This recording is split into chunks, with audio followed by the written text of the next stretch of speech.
Well, you know what they say, don't you? They always say to you, never go back. Well, that's what they say, isn't it? But sometimes it works, sometimes it doesn't work. And, clubs have had players back and clubs have returned players, haven't they, in the past? But there's a story going around. And the problem is, it's not just on, one of those Ibrox clickbait sites. It's on a number of different sites, the Record, Sky Sports, a number of sites reporting that, according to them, that Ryan Kent, former Rangers player Ryan Kent, has entered loan negotiations with Rangers. That is I would call it worrying. Let's not beat about in the bush here. Let's actually call it what it is. Let's say worrying news that Kent is or could be returning to Ibrox. Now, look, it's a move that has, according to a number of sources, really divided Rangers fan opinions. Kent obviously spent, 5 seasons at Ibrox. In that time, he scored 33 goals, 56 assists in 218 appearances, and obviously was a fundamental part of 55. So there is good to Kent, don't get me wrong, but I think the problem is that a lot of people remember the Ryan Kent of last season, the Ryan Kent that downed tools, the Ryan Kent that gave up, the Ryan Kent that didn't want to know. That's what a lot of people remember about Ryan Kent.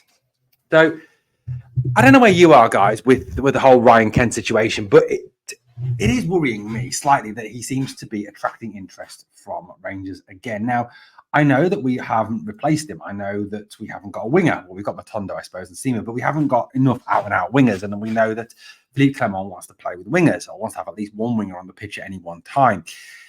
Look, I'll be absolutely honest with you. I don't want him back. I really don't want him back. For me, he kind of burnt his bridges last season. He had an opportunity last season, I think, to go out on a high. Yes, he had injury concerns. Yes, he had injury problems. And yes, I think they held him back at times last season. But you can pretty much count on one hand the number of good performances he put in for the club last season. And for me, that's what's let him down. If he'd gone out last season and played brilliantly for the entire season and put in maximum effort and always turned up for us and always been out there for us, then I'd have no issue with having him back. I'd welcome him back with open arms. But what kind of worries me is the fact that he downed tools, that he gave up, that he didn't want to play last season. And, he was even hooked in that semi-final, wasn't he, at half-time because he was playing so badly. Now, I know we didn't offer him a new contract. There may have been a bit of that in it. But he went off for this new adventure in Turkey with Fenerbahce, which was a surprise, given the fact that he was linked to Burnley, he was linked to Leeds, he was linked to a number of English clubs, but obviously decided to go out to Turkey because the money was good. But it hasn't worked out. He's only played 559 minutes of football in the Super League. Really has not, has not worked out at all. They don't really rate him. They don't really want him in the team. And to be honest with you, they're ready to move him on loan in January with a view to obviously selling him in the summer. Now, he earns 30 grand plus in Turkey. It's doubtful whether Rangers would pay him that. So it would have to be some negotiations around wages, either Fenerbahce carrying some of the wages or Rangers agreeing a wage reduction with Kent. But look, it is a real subject that is dividing the fan base. I was reading tonight on Twitter, and I was reading on Twitter, and I know X or Twitter or whatever it's called these days. It is not always the best place to look. And I was reading news articles, and I know social media can be a poisonous place. Jesus, man, I've had enough abuse on there to last a lifetime from some people. But the fans are very much divided on him, and there's some fans that that rate what he did in the past, that look back to 55, that look back to what he did against Celtic, and would quite happily have him back as a winger. There's others that say, that he had that stinking attitude in his latter stages of his career, and that attitude is something that rules him out of a move back. Another Rangers fan claiming that, on social media, that it'd be brainless of Rangers to go and get Kent, and someone else said it'd be music to the ears of Celtic. Someone else said it'd be embarrassed if they got Kent back. It does appear to me that there is a growing feeling within the club and within the fan base that they don't want him back. Not that we don't need him back. We do need a player like Ryan Kent. Let's get it right. We do need a creative winger player. But Kent, I don't think is the answer. I really don't. I just think that, for me, at the end of last season, he burnt all his bridges. The way he performed, the way he played, his stinky attitude, his his lack of effort, that finished it for me. And look, I know he talks favourably about Rangers. I know he talks about being once a Ranger, always a Ranger, and all this. You know, I get that, 100% get that, and I understand that, and I commend him for that. You know, it's the case with a lot of fans, with a lot of guys who come and play for us and then leave the club. They always look out for Rangers. They stay Rangers fans at heart. Now, this club gets into your blood, doesn't it? It gets into into your DNA, and it becomes part of you. So I understand that from that aspect, but for me, I just don't want to see him back at the club. I really don't. And look, some of you might not like that, and that's absolutely fine. And if you disagree with that, please let me know why you disagree with that and why you'd want Ryan Kent back. I'd love to read your comments and your thoughts on this. But like I said, personally, I don't want the guy back. I just think that it would be a retrograde step. I think, it's another loan player as well. Do we want to be massing up loan players, or will we, do we need to have a situation where Clermont can actually build his squad, build his team, go and sign players that are going to be here for 2, 3, 4 seasons? Again, doesn't fit the trading model, which, we've been told it is the situation that we want. So, where are we going with this? And like I said, I don't want him back. I really don't. And because of the way he down tools, he gave up last season. That for me burnt his bridges as far as coming back. And if he'd gone out on a high, he performed well, he'd done well, I'd welcome him back. Of course I would, with open arms. Like I said, let me know in the comments down below what you think of this possibility of return to Rangers for Ryan Kent. But like I said, it's been reported in a number of sources: Daily Record, Ibrox Noise, Football Scotland, Football Insider, Glasgow Times, BBC, Sky Sports. It appears to be on a number of sources that are reporting this, this information regarding Ryan Kent. Like I said, I really do hope that he is not the person who is brought in. Now, remember we talked about Dimitri De Conda as being the possible next director of football for Rangers here on this channel. After obviously reading, I obviously went through a lot of different sources, talked to some people close to the club, got some information about him. And he seemed decent. He seemed a good option. But as yet, there's been no appointment, which has left some people asking what's going on with the whole director of football situation. Now, it's been reported. It was reported on about the 20th of November, I think it was, that Rangers would make an appointment within 10 days of that, within 10 days of the publishing of the accounts for the club. So it does appear that an appointment for the director of football will be made by the end of November. No real clue from the club other than the rumours about De Conda, the rumours about Jewel that have come out as to who that new director of football would be. But look, we are quickly approaching January the 1st. We are obviously, going, I think it's under 40 days now away from, well, actually, no, I think it's a bit more. Is that 37 days, 38 days away from January the 1st now? I really think that we've got to get that director of football in place sooner rather than later. It does look like it will come before the end of the month, within the next 7 days now. Perhaps this time next week, we'll be hearing about who the new director of football is, who will replace Ross Wilson, a position we haven't filled since Ross left to go to Nottingham Forest. I personally think that we do need a director of football. We do need someone who's going to come in, help run the transfer strategy, help us go into January and attract the right talent. Look, Philippe Clement has always worked under a director of football. He's not a manager who naturally takes the lead on transfers, on contracts, etc., etc. He's never done that at Bruges, at Genk, at Monaco. No matter where he's been, that has always been left to a director of football, which is very much the case on the continent. You very, very rarely find a manager responsible in an English, British, Scottish, Irish kind of way for transfers, contracts, coaching, picking the team.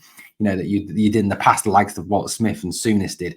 That never really happened on the continent. It's always been a sort of head coach, director of football kind of relationship in Italy, Spain, Belgium, Holland, Germany, wherever you go. So, I think there is a need to do that. Like I said, I know Philippe Clement will have his input as coaches do. You can't have, for me, and I know some clubs in England do this, you cannot have a successful operation where the director of football picks all the players and just gives them to the manager and says, here, get on with it. That, for me, is a recipe for disaster, utterly ludicrous. But, it is a situation where I think getting this director of football in is a real need with January coming up. If we're going to scout these targets, approach these targets, there is a need, I think, in January to bring in 2 or 3 new faces, centre-back, left-back, winger. I think they are the areas of need for the club. And we do need a director of football sooner rather than later. So it does look like it's going to be the end of November before an appointment is made. Okay, we're going to talk 2 more. We've got a couple of more subjects to talk about. Obviously, as we go towards the Aberdeen game on Sunday, a return of real football, proper football, no more of that boring international crap that we've watched this week or this last week. If you've watched any of it, I haven't watched any of it personally. Don't like it, don't get it, don't understand it, don't really want to watch it, don't want to know. Unless it's Rangers, not interested, guys, not interested. So let's talk a little bit about someone who's been linked with a move to the old firm, and that is Lenon Miller. Lenon Miller he's only 17 years old, but he is an exceptionally promising player that plays for Motherwell. According to a lot of reports coming out of Scotland now, he's been linked with moves not only to Celtic and Rangers, but also to a number of clubs south of the border, with some of the English clubs reportedly interested in his services. He's made 14 appearances this season and looked a really high quality player. Now, Motherwell obviously haven't started this season well. They sit 8th, just 2 points above the bottom of the table, Livingston. And, they're not looking great, but Lenon Miller has been a very promising player, a very shining light in what has been a pretty awful campaign for Motherwell. He joined Motherwell. He was only 7 when he joined Motherwell, and he progressed through the youth ranks of the first team in August 2022, 6 days after his 16th birthday. And he made his home debut for Motherwell in the Scottish League Cup, a 4-0 victory over Inverness. His first Premier League appearance came in a 3-0 away loss to us in December 2022, and his full debut in a 3-2 victory over Dundee United. He's also played for Scotland under 16, 17 and 19 level, and in fact made his under 16s debut when he was only 14 years old. Despite the fact he's only 17 years old, he does not look out of place in professional football. He does not look out of place in first team football, should I say. He's 6 foot. He's physical. He shields the ball very well. He distributes the ball very well. He draws fouls well. He's great at breaking up the play, cutting into passing lanes, intercepting balls, passing the ball creatively. He works exceptionally hard. He's got a great range of passing and ability, great vision on the ball. He can switch play fantastically well. He reads the game superbly. The fact that he's Scottish, the fact that that he could add into our homegrown quota, is certainly something we should be looking at. Now, I honestly think there is a problem when it comes to recruiting Scottish players at the club there, and some of it's from the fans, from us, and some of it is from the board.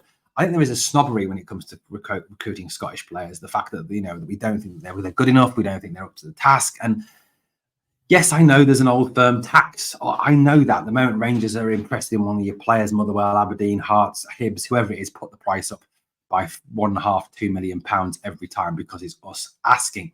But I really feel that Lenon Miller is a player we should be looking at either in January or the end of this season to bring into the club. I think he's someone who could really add something to that midfield, who could be long-term quality, someone who Philippe Clement could get the best out of.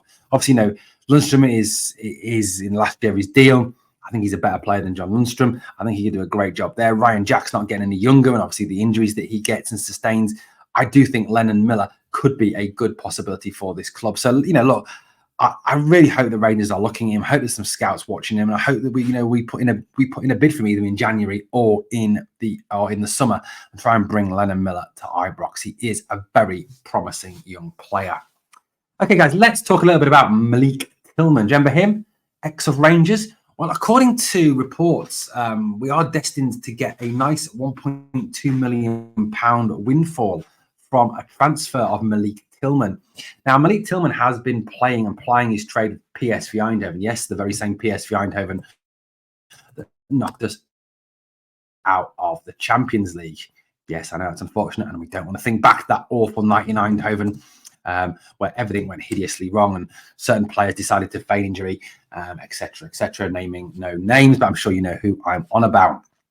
Malik Tillman has been fantastic for PSV Eindhoven. He's made 13 appearances and scored 5 goals in his time with Eindhoven. And apparently Eindhoven are very anxious to make his transfer a permanent one in January for around the sum of £12 million with add-ons and obviously increments. So if that's the case, Rangers could be destined to get £1.2 million windfall from the transfer of Malik Tillman, which is very, very good news. Getting an extra £1.2 million to add into the budget, which could be reinvested in players or whatever it's used for, is excellent news for the club, especially after we only made a £252,000 disappointing profit when the accounts were released, thanks to some rather dodgy transfer business and the fact we're still owed £26 million by certain clubs for players we've transferred and not had the incremental payments for.